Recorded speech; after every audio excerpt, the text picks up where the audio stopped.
یو مسلمان هر ټیم بداسې غمجن ناست پریشانه بناست خفه بناستو پیغمبر علیہ الصلوۃ والسلام ته تپوس کوي هر ټیم خفه پریشانی ولی و یا رسول الله یو سنگین جرم می کړی کنه یو سنگین ګناه می په زمانه جاهلیت کې کړی دا او اوس می ملامت کوي اوس می خفه کوي اوس می جړی و سګونه دې کړی دا و یا رسول الله من هغه خلک کنه چې من بخپل لوريانې ژوندې خخول من با خپل لوريانې ژوندې خخولي و یو ورځ ز په سفر باندې تلم و زما کور والا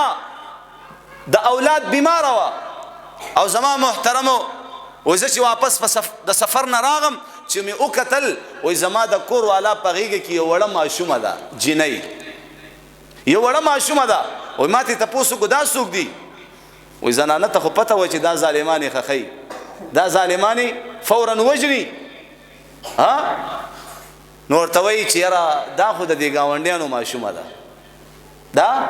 د دې گاونډیانو ماشومه ده من کرے را لګل چې تاسو لک پرورش وکي وي خدا صحیح ده بس به څنګه غوګونکو زما محترمو دا ماشومه ډیره خسته وا ناز او ادا ډیر خایس الله دې ماشومه ته وړي وړي خبرې به کولی او خپل پلار ته داسې خسته مینی محبت आवाज کولو بابا جانا کله به ورته چپړې سمولې د پلار دې ماشومه سره مینا محبت چیرې دا خو د گاونډیانو ماشومه ده زمانه جاهلیت داغه خلکو بس یو خپل مزاجو وای د خانه کعبه نه به دا بربند طوافونه ولي کول ګورها دومره جاهل او جاهل مرکب او الحمدلله چې کله ایمان راوړو کله کلمه طیبه ویلا بیا په 22 لاک مربع میل باندې حکمرانی کوي داسې الله ذهنونه جوړ کو سکی وای دا بربند طوافونه موږ زکه کو چې په دې کپړو کې موږ ډیر ګناهونه کړي نو یو هغه کپړو کې ګناهونه کړي او دې کپړو سره چې کم دې د خانه کعبه نه تاویو نو د دې نه بربند خدای چې تاویو دومره جاهلو وای دا لور دا به ولې خخوله دا به یو غیرت غنلو چې ها زما لور به یو بل ته ودیږي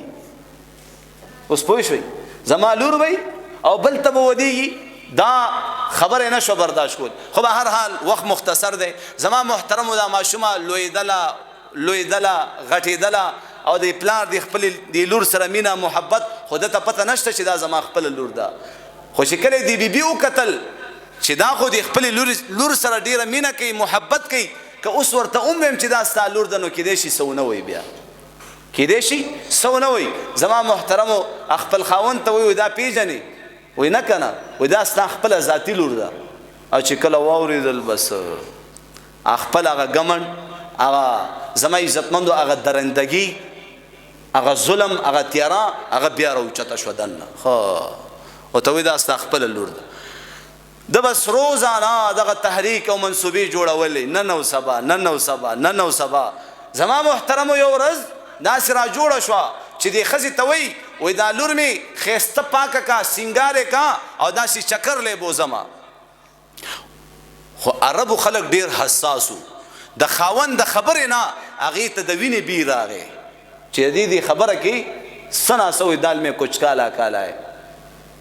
زما محترمو خو هغه بیبي د خپل خاون حکم هغه ماشومه سنگاره کا پاکه صفای کړه خسته کړه خاون ته ور حواله کړه او خاون ته دا خبر وکړه چې ګوره یاد ساته دا زما امانت ته دا لور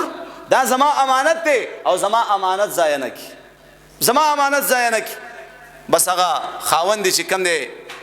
هغه ماشوم ځان سره واخستله د خپل لوري واخستله او زما عزتمند لاره کې دا لوري وړي وړي خبرې خپل بابا جان ته کوي الله اکبر د مینې محبت خبرې کوي هغه حسینه هغه نیازبینه لور په ناز او ادا سره رالوي کړله او زما محترمو په دې نیازبینه جواب باندې خپل پلار ته आवाज کوي بابا جانا خوږی خبرې کوي دوه لارې مخې ته رالي یو لار زما عزتمندو داسې یعنی آبادی طرف ته وا یو لار داسې زنګل او دیهات او داسې شړګاوه په هغه شړګاو زنګل طرف ته دا لور ځان سره بوتلله او په الله قسم اوس دا واقعه چاته بیانې دا محمد رسول الله صلی الله علیه وسلم لګی دی د دا واقعه اوري او پیغمبر علیه السلام داسې ناسته و یا رسول الله بیا مې داسې یو زنګل طرف ته بوتله چې الته مې وکتل یو ډیر جوور کویو یو داسې جوور کویو چې انسان به هغه کوی ته داسې وکتل نو یره به پیراله وی به یې لیدو دومره جوور کویو او یا رسول الله هغه لور مې د خپونه ونیول او داسې مې الټا هغه کوی ته ورغوزاره کړه یا رسول الله هغه لور مې د خپونه ونیوله او داسې الټه مې کوی ته ورغوزاره کړه او د لور چغې مې اورېدې او اواز کوي ای بابا جانا زما مور تا ته هم ویلي چې دا زما امانت دی زما امانت ضایع نه کړي دا زما امانت دی زما امانت ضایع نه کړي زما محترمو و یا رسول الله تر هغه پورې ولاړم چې تر کومه پورې زما د لور هغه چغې بندې شوې نه وي خو چې کله چغې بندې شوې بیا را روان شو چې کله پیغمبر علیه الصلاۃ والسلام سترګې مبارکې راوچتې کړلې د سترګو مبارکو نه داسې ډکې ډکې اوښکې روانې دي